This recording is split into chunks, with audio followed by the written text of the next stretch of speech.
नमस्कार दोस्तों। एक नई लर्निंग के साथ हाजिर हूँ और आज की स्टॉक स्पेसिफिक लर्निंग में हम लोग जानने की कोशिश करेंगे कि हेल्थ सेक्टर की कंपनी को लेकर के जो कंपनी है बहुत बड़ी रेंज में नहीं दर्ज कर, छोटी सी कंपनी के तौर पे देखा गया है और मार्केट में इनको लेकर के जो पोटेंशियल है वो लगातार बेटर टू बेटर की बात कह रही है अभी तक के डेटाबेस के मुताबिक। आगे क्या होगा? यदि इनका ट्रैक रिकॉर्ड लगातार मेंटेन होती नजर आती है तो शायद बेटर परफॉर्मेंस भी कर सकती है, जहां पे कोलैबोरेशंस की बात और end to end integrated CDMO की बात कहते हैं, ड्राइविंग द जो कि मोटिवेटेड की बात कहती हैं, और इसके अलावा इनकी वेबसाइट्स के बेसिस की बात किया जाए तो excellent in the way of the life की बातें कहती है, और अलग अलग जो चीज़ खास करके डेवलपमेंट ऑफ द मैन्युफैक्चरिंग को लेकर देखा जाए या फिर और कारोबार को लेकर कामकाज करती है।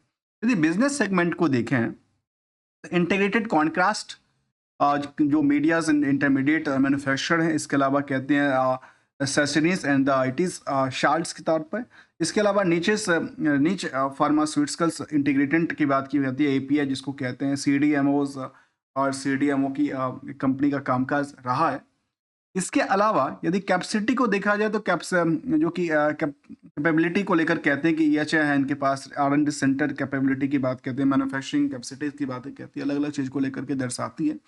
और जब हम मार्केट की तरफ मूव करके देखा जाए तो ये कह सकते हैं कि जो greater than 50 for the previous last trailing से जो कि 4 क्वार्टर की बात किया जाए उसमें इसमें अच्छी खासी पिछले पीरियड ऑन पीरियड बेसिस पे अच्छी खासी रिकॉर्ड की बात भी मेंशन करती नजर आती है। जहाँ तक हम इस स्टॉक को लेकर पिछले 1 साल की चार्ट ग्राफ को देखेंगे, तो ये दर्ज करती है कि यहाँ पे जो ट्रेंडिंग था वो अप ट्रेंड में मार्केट चलती नज़र आई है अभी तक के डेटाबेस के मुताबिक। जबकि स्ट्रॉन्ग सपोर्ट इनके पास अच्छी खासी सपोर्ट भी की भी बात कहती है, और मार्केट को लेकर के जानने की कोशिश करते हैं, जिसका नाम है blue jet health care limited. अब देखिए ब्लू जेट हेल्थ केयर को लेकर के जो बुक वैल्यू है 53 है, फिर फिलहाल ये प्राइस टू बुक वैल्यू करीब 10 गुना से ज़्यादा, 10 टाइम से ज़्यादा इंक्रीज कर चुका है। इंटरेंसिक वैल्यू भी करीब 150 रुपये के आसपास की बात कहती है। हायर टू हायर की बात किया है तो करीब 603 के आसपास है, और नियर अबाउट जो प्राइस कहते हैं, near about the higher price breakout होती हुई स्टॉक जिसका रेट है करीब 572 के आसपास दिखती नजर आती है। कंपनी की अच्छी बात को शामिल करता हूं, जहां पे प्रमोटर के पास कंट्रोल अच्छी खासी पैदान पे है, और करीब 86% से ज़्यादा की कंट्रोल कंपनी के प्रमोटर हैंड होल्ड करती है।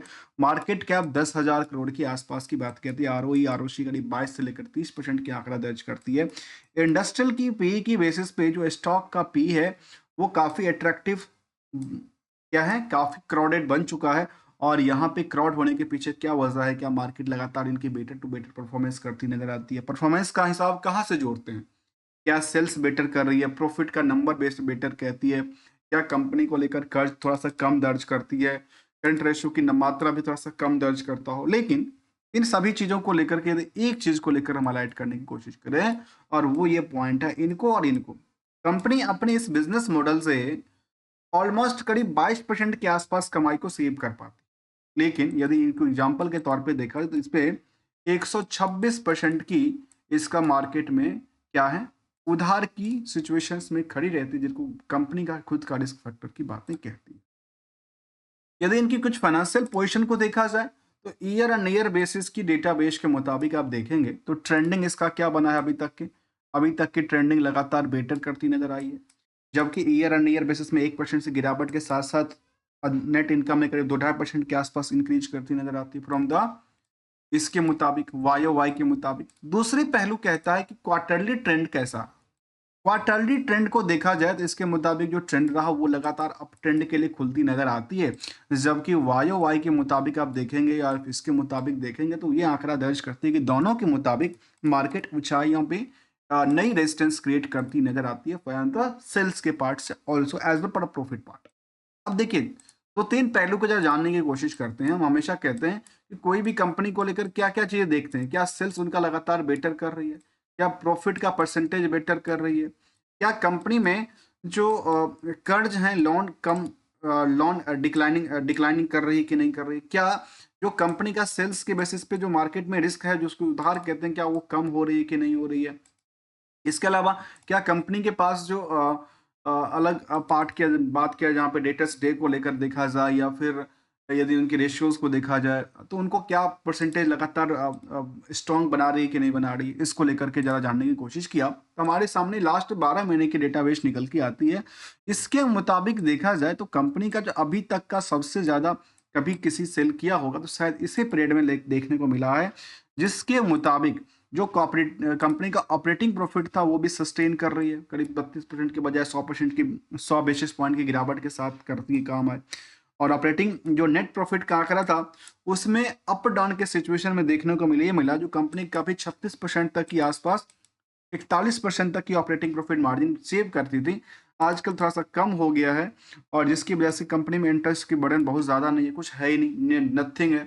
तो ये इनको कुछ पॉजिटिव बातें कहती है। ऑपरेटिंग प्रॉफिट मार्जिन लगातार घटती जा रही है, इनके लिए चिंता के विषय हो सकता है। लेकिन यदि सेल्स बढ़ा रही है, प्रॉफिट का पार्ट थोड़ा सा डाउन साइड भी देखने को मिला है, तो शायद वो आगे चल करके सस्टेन कर पाएगी, मार्केट कैप्चर करने पाने में सक्षम हो पाएगी।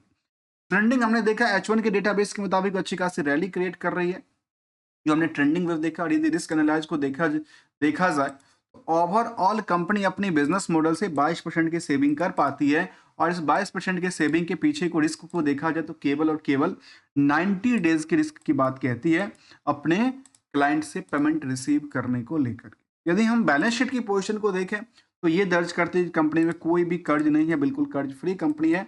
पैसे का यूटिलाइजेशन कहाँ करके रखा, चाहिए पैसा हो, ये पैसा हो, उनके पास फिक्स एसेट लगातार अच्छी खासी हैं, जिसमें कि प्लांट्स, मशीनरी, लैंड्स, बिल्डिंग्स और बाकी सारी ऑफिस इक्विपमेंट्स हो सकती है, R&D की इक्विपमेंट्स हो सकती है, वर्किंग प्रोग्रेस में दर्ज करती है, और कुछ ऐसे पोजीशन इनका इन्वेस्टमेंट भी कर कंपनी लगातार बढ़ा रही है।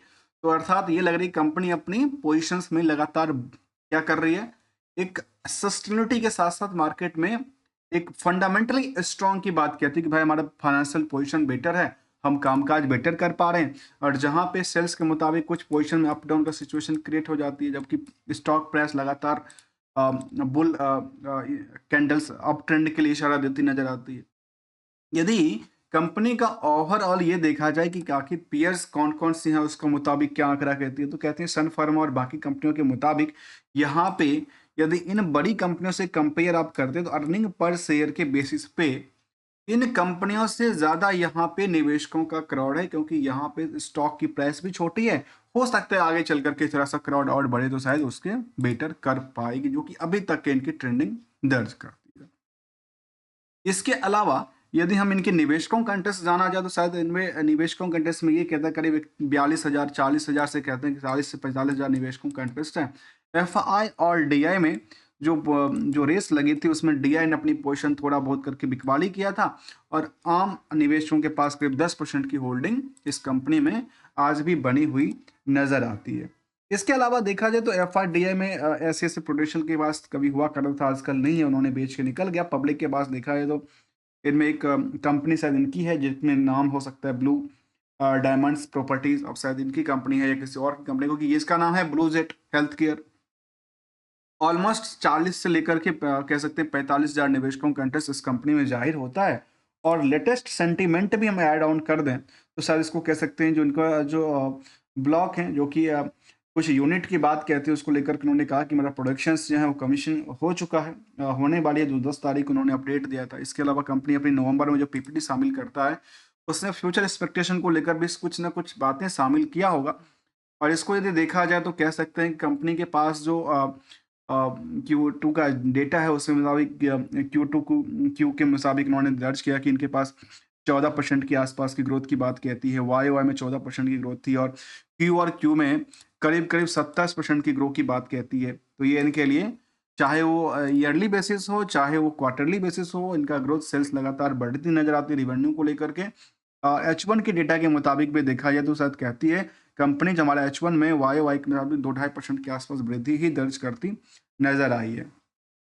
डिविडेंड की पार्ट की बात कहते हैं कि उन्होंने करीब 50% के आसपास डिविडेंड पे आउट किया था। 173 मिलियन की बात उन्होंने रखी थी। इसके अलावा इनके पास जो प्रोडक्टिविटीज है, जिसमें क्या कहते हैं कैल्शियम्स, सस्टेरिन्स हैं, और इस तरह के जो मेडिसिन प्रोडक्टिविटीज हैं, उस पर कंपनी का कारोबार रहा।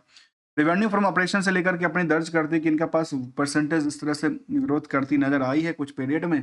इसके अलावा revenue from operation growth trend की बात उन्होंने कही कि मावा ट्रेंड जो है ये दर्ज करती नजर आती है। इन्होंने प्रेजेंटेशन काफी अच्छा खासा दिया है कि क्यू और वाई और दोनों बेसिस पे निवेशक समझ पाए जो आखिर कंपनी लगातार अपनी ग्रोथ पोटेंशियल के साथ कामकाज करती नजर आ रही है। और इसके अलावा उन्होंने अपने अपडेट्स को लेकर कहा कि 1968 से कंपनी चलती हुई 23-24 तक का जो डेटा साझा किया था। इसके अलावा देखा जाए की मैट्रिक्स की बात उन्होंने कहा था, जो फाइनेंशियल की मैट्रिक्स है उसको लेकर, कॉन्ट्रैक्ट मीडिया इंटरमीडिएट को लेकर कहा कि हमारे पास ये सब ग्रोथ एक्सपेक्टेशंस की बात हमने रखी है और इसको लेकर के हाई ग्रोथ को लेकर के दर्ज करती है। जहाँ पे फार्मा इंटरमीडिएट एपीआई की बात भी इन्होंने कही थी, जहाँ पे कारोबार को लेकर देखा। आर&डी सेंटर कैपेसिटी की बात भी कहती है कि हमारे पास आर&डी सेंटर है, जहाँ पे पोर्टफोलियो डेवलपमेंट से लेकर के इवोल्यूशन से लेकर के और बाकी रेगुलेटरी फाइलिंग्स एंड अप्रूवल तक की बात इन्होंने एक ही डायरेक्शन में अपनी बात रखी और समझाने की कोशिश किया निवेशकों को लेकर के। हमने थोड़ा सा पॉइंट इसका लिया है इसके डेटाबेस के मुताबिक। ओवरऑल देखा जाए तो कंपनी में फाइनेंशियल पोजीशंस काफी बेटर है, फंडामेंटल काफी स्ट्रॉन्ग की बात कहती है और डेट्स फ्री कंपनी है और कंपनी में केवल 10 गुना यदि बुक वैल्यू से मार्केट चलता है तो कोई ज़्यादा फर्क नहीं पड़ता। और साथ में यदि ट्रेंडिंग देखा है तो ट्रेंडिंग इसका लगातार अप ट्रेंड के लिए खुलती नजर आती है और जब से लिस्टिंग हुआ है तब से कह सकते हैं कि अभी लगातार अप ट्रेंड में खुली दिखती है। इसको यदि देखा जाए तो कंपनी फार्मास्यूटिकल से कंपनी बिलोंग करती है, स्मॉल कैप की कंपनियां रही है बीएसई के इंडेक्सेशन के मुताबिक और स्टैंडअलोन डेटा के मुताबिक पिछले पीरियड से काफी अच्छी खासी रैली क्रिएट किया है।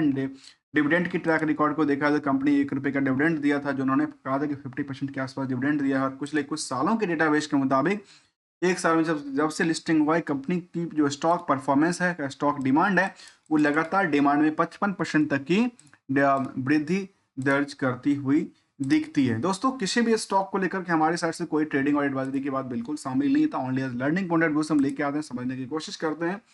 और यदि पैसे सुरक्षित भी रखना है और पैसे यदि बनते हैं तो बनाना भी चाहिए, ट्रेंडिंग को फॉलो करते रहना चाहिए और खुद की डिसीजन, खुद की पॉलिसी और खुद की मनी को सेफ रखते हुए मार्केट में जगह, सस्टेनेबिलिटी की जगह क्रिएट करना चाहिए। मिलेंगे कुछ नई स्टडी के साथ, तब तक के लिए थैंक्स फॉर द ज्वाइनिंग में दोस्तों।